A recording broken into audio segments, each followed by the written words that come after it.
Hello guys. जय Hind. Good morning. कैसे हैं आप लोग? Good good good. तो आज हम क्या करने वाले हैं? आज हम करने वाले हैं हिस्टोरिकल अंडरपिनिंग पार्ट 5। तो अभी तक आई होप कि आप लोगों ने रिवाइज कर लिया होगा। तो छोटा सा क्वेश्चन है, कौन सा एक्ट था जिसके थ्रू एग्जीक्यूटिव काउंसिल आई थी? कमेंट में बताइए गाइस। कौन से वाले एक्ट के बाद एग्जीक्यूटिव काउंसिल जो बनी थी 4 मेंबर्स की, जिसको हम कैलकटा काउंसिल भी हमने बोला था, काउंसिल ऑफ 4 भी बोला था, ठीक है? कौन से एक्ट से आया था? बहुत ईजी है। श्योर आप बता पाएंगे? ठीक है।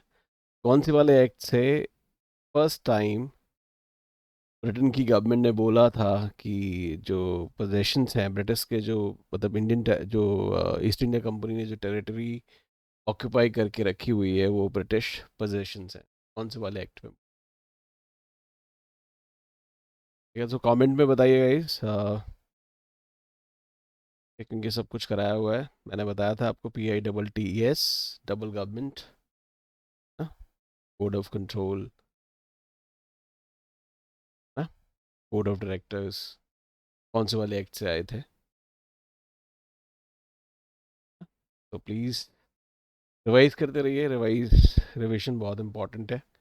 और अब धीरे धीरे करके देखो, हिस्टोरिकल अंडरपिनिंग में हम 1813 पे, 1833 बचता है इसके बाद, और 1850 बचता है। 2 और लेक्चर है ना, और ये कवर हो जाएगा। ठीक है, आपको रिवाइज करना है। ठीक गाइज, देखो, सर्विसेज का जो एग्ज़ाम है ना, राइट, UPSC, PSC, है ना, that is not difficult, I would say. Difficult कब हो जाता है? जब हम रिवाइज नहीं करते। Repetition is the key. जितना ज़्यादा आप रिवाइज कर लोगे, जितना ज़्यादा आप बार बार पढ़ोगे चीज़ों को, उतना ज़्यादा आप तो रिटेन कर पाओगे। रिटेन कर पाओगे, ट्रस्ट मी, आपके चांसेस इतने ज़्यादा बढ़ जाएंगे क्लियर करने। While I there is no second doubt about it कि हार्ड वर्क के साथ थोड़ा लक फैक्टर भी काम करता है, बट हार्ड वर्क होता है ना कि लोग लग जाते हैं, नहीं जी पूरा सिलेबस खत्म करने का है, ये करने का, वो करने का है, सालों साल लगे रहते हैं, सिलेबस कंप्लीट नहीं होता।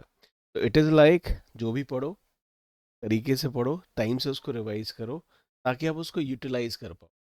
उस सिलेबस का क्या मतलब है जो आपने किया, नहीं फिनिश कर दिया, बट आपको अभी अगर कोई क्वेश्चन पूछा जाए तो क्लैरिटी ही नहीं है।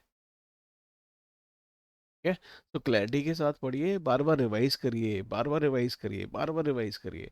तो आप रिवाइज करते हैं तो आप उस सारे कॉन्सेप्ट्स को, इन्फॉर्मेशन को आप यूज़ कर पाएंगे। और ये जो एग्ज़ाम है, ये एप्लीकेशन बेस्ड एग्ज़ाम है। PSC जो रट्टा मारते हैं ना, उनको नहीं बनाने बनाने वाला है डिस्ट्रिक्ट कलेक्टर। PSC उनको डिस्ट्रिक्ट कलेक्टर बनाने वाला है जो अपना ब्रेन, अपना दिमाग यूज़ करते हैं। ठीक है, तो ट्राई, जितना ज़्यादा आप कर सकते हो रिवाइज उतना करिए। ऑलमोस्ट हम 4 पार्ट ऑलरेडी कर चुके हैं, 5 पार्ट हो चुके हैं ऑलरेडी। 4 पार्ट, सॉरी, 4 पार्ट्स में हमने 1773 कर लिया था, 81 कर लिया, 84 कर लिया, 86 कर लिया, 1791 कर लिया, है ना? तो that is how it is. 1793, sorry, that's how it is. तो आपको थोड़ा सा पेस बढ़ाना पड़ेगा। पढ़ो, ठीक है, पढ़ो।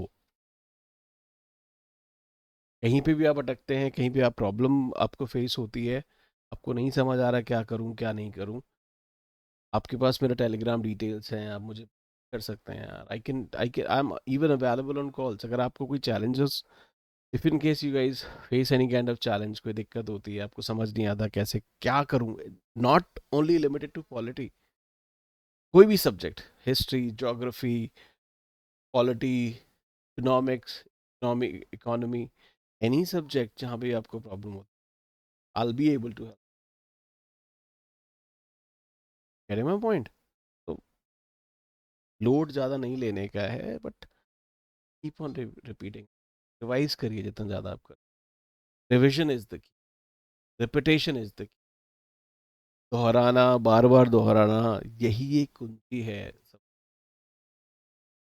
इसमें कोई दो राय नहीं है, कोई डाउट नहीं है कि सिविल सर्विसेज का जो एग्ज़ाम होता है वो टफ होता है।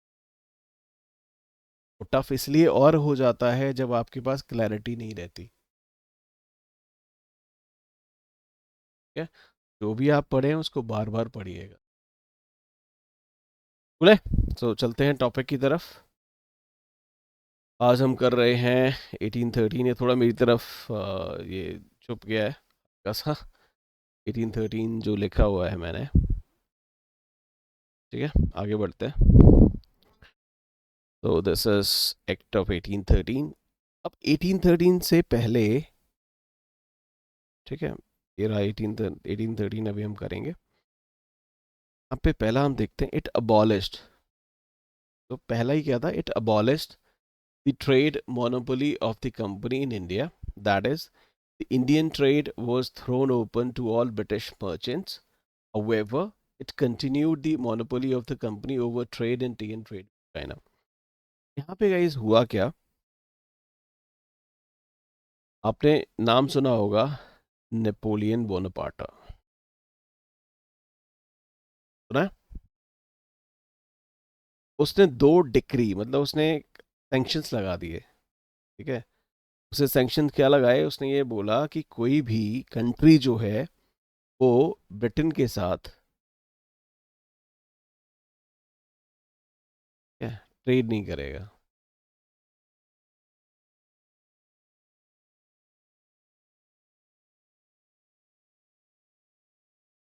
ठीक है, तो नाउ अब आपको पता ही है कि इंडस्ट्रियल रिवोल्यूशन आया हुआ था ब्रिटेन में, उनके पास बहुत सारा सामान था।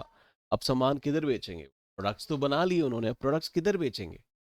यूरोप जो था उसकी मार्केट्स धीरे धीरे करके खत्म हो गई थी उनके लिए, है ना, क्योंकि नेपोलियन ने बोला था। तो कंट्रीज ने, काफ़ी कंट्रीज जो थी, उन्होंने का जो डिक्री थी उसको मान लिया था। हाँ जी, ठीक है, हम ब्रिटेन के साथ कोई ट्रेड नहीं, पॉइंट। अब हुआ क्या, जो और मर्चेंट्स थे, नॉर्मल मर्चेंट्स थे ना, मतलब ना, उन्होंने क्या किया, ब्रिटिश क्राउन को, गवर्नमेंट को फोर्स करना स्टार्ट कर दिया, प्रेशर करना स्टार्ट कर दिया। हमें, हमारे लिए मार्केट्स बंद हो गई हैं यूरोप की, अब आप एक काम करिए, हमें, ठीक है, इंडिया की मार्केट खोल के दें, इंडियन मार्केट खोल के दें। अभी तक हो क्या रहा था, इंडिया में ट्रेड मोनोपोली चल रही थी भाई लोगों की, इनकी ईस्ट इंडिया कंपनी की। बट नेपोलियन के बाद हुआ क्या, जब प्रेशर आया तो क्राउन ने क्या किया, ब्रिटिश गवर्नमेंट ने क्या किया, जो इनकी ट्रेड मोनोपोली जो अभी तक चली आ रही थी ईस्ट इंडिया कंपनी की, उसको अबॉलिश कर, खत्म कर दी। ठीक है, बट टी, एक तो चाय का व्यापार, ठीक है, और चाइना के साथ व्यापार,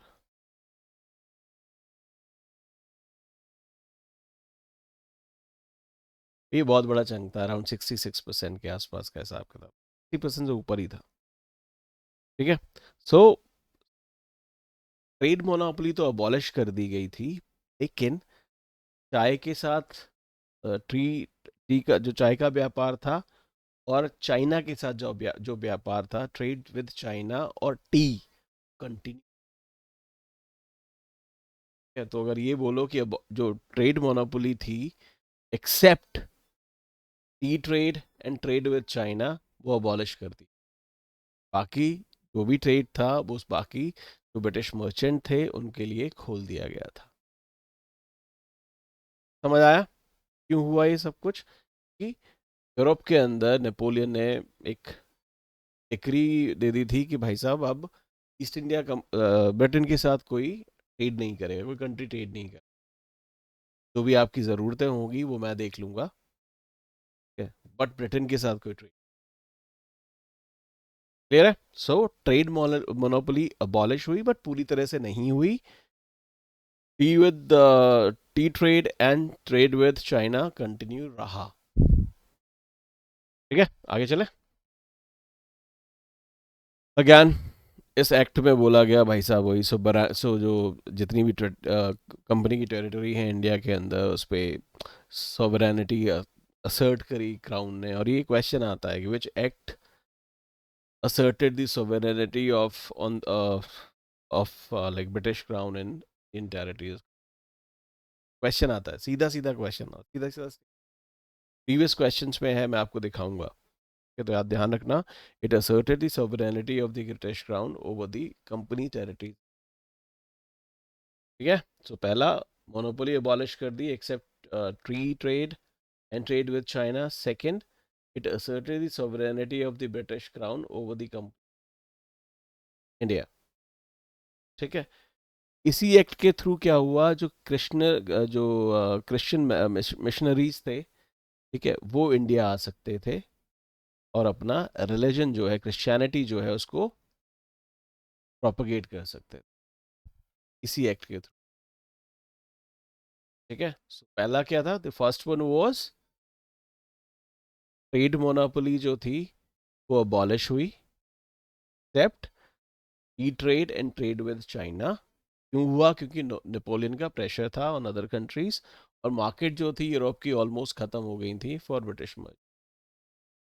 ठीक है. सेकंड, इट असर्टेड, जो एक्ट था 1813 का, it asserted the sovereignty of the crown on the British territories in India. Third क्या था, क्रिश्चियन मिशनरीज थे वो इंडिया आ सकते थे और अपने रिलीजन को प्रोपगेट कर सकते. यहाँ तक क्लियर है? आगे बढ़ते हैं. इसी एक्ट के थ्रू वेस्टर्न एजुकेशन जो थी, ठीक है, वेस्टर्न एजुकेशन जो थी उसको बोला गया कि हम इंडियन लोगों को, इंडियन हैबिटेंट्स को, ब्रिटिश टेरिटरीज जो इंडिया में, वहाँ पे हम वेस्टर्न एजुकेशन देंगे. बाद में फिर वो इंग्लिसिस्ट ओरिएंटलिस्ट वाली कहानी चलती है और वो, तो इट वाज डिस्कस इन 1813 लेकिन बहुत बाद में आ पाता है. ठीक है. तो वहाँ पे था कि कौन सा एजुकेशन सिस्टम होना चाहिए. कुछ अंग्रेज थे, है ना, जैसे डोराजियो टाइप जो अंग्रेज थे, राइट, यूज लाइक नहीं, ओरिएंटलिस्ट अप्रोच थी, मकाले जैसे लोग थे. तो दैट वाज लाइक एक बहुत बड़ा इनका कॉन्फ्लिक्ट चलता रहा है. ठीक है. सो यहाँ बोला गया था कि वेस्टर्न एजुकेशन होगी इंडिया के अंदर, पर ये थोड़ा सा डिले हुआ था, but it provided for spread of western. ठीक है जी. आगे बढ़ते हैं. इसने एक चीज़ और करी थी, जो लोकल गवर्नमेंट थी ना, उनको ऑथराइज कर दिया था कि वो टैक्सेस लगा सकते हैं. ठीक है. और अगर कोई टैक्स नहीं भरता है तो उसको पनिश भी कर सकते. ठीक है. सो लोकल गवर्नमेंट्स को इसने ऑथराइज किया, आप टैक्स लगाइए, अगर कोई टैक्स नहीं भरे तो उनको तो डंडा भी मारिए भाई. ठीक है. So this was like 1813. Question पढ़ लेते हैं जो मैं भी बता रहा था आपको. Consider the following statement about the charter act of 1813. It ended the trade monopoly of the East India Company in India except for trade in tea and trade with China. बिल्कुल सही स्टेटमेंट है, obviously. It asserted the sovereignty of the British Crown over the Indian territories held by the company. ये भी correct statement है. The revenue of India were now controlled by the British Parliament. ऐसा तो कहीं कुछ लिखा नहीं है. क्या है कहीं? मैं तो कहीं नहीं लिखा हुआ. तो करेक्ट आंसर्स क्या हो गए भाई साहब, बताइए. One and two. आगे चले. ठीक है. तो एक बार रिकॉल कर लेते हैं, एक ब्लैंक पेज लेते हैं और रिकॉल कर लेते हैं.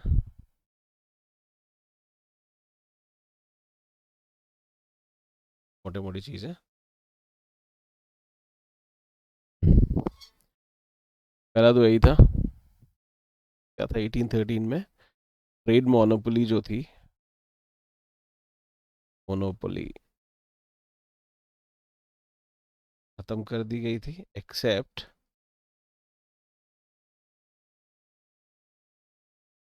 T trade and trade with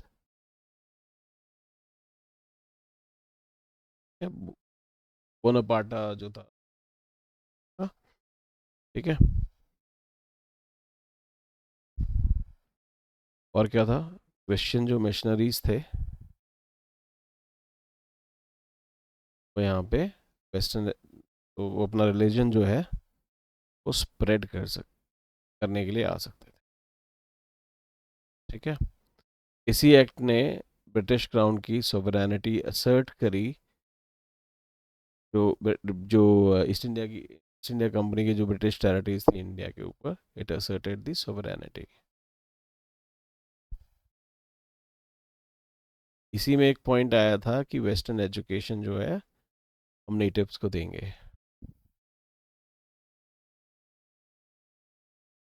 ठीक है। इसी के अंदर एक और पॉइंट आया था कि जो लोकल गवर्नमेंट्स है, ठीक है, वो टैक्स इम्पोज कर सकती हैं, और जो टैक्स पे नहीं करेगा उसको पनिश भी कर सकते हैं। ठीक है। विदाउट रूल है। ठीक है। तो ये था एक एक्ट ऑफ 1813। अभी बचता है 1833 और 1853, जो हम मोस्ट प्रॉब्ली कल ख़त्म करें। तो अगर आपने अभी तक चैनल सब्सक्राइब नहीं किया है तो प्लीज़ सब्सक्राइब कर लीजिए, और बेल आइकन दबा दीजिए, सो दैट आपको नोटिफिकेशन मिलता रहे। आपका अगर कोई क्वेरी है, कोई क्वेश्चन है, आप मुझे टेलीग्राम पे लिख सकते हैं। वी कैन इवन टॉक, अगर रिक्वायर्ड रहेगा आप टेलीग्राम चैनल भी ज्वाइन कर सकते हैं। Thank you so much for joining, for watching this session. जय हिंद।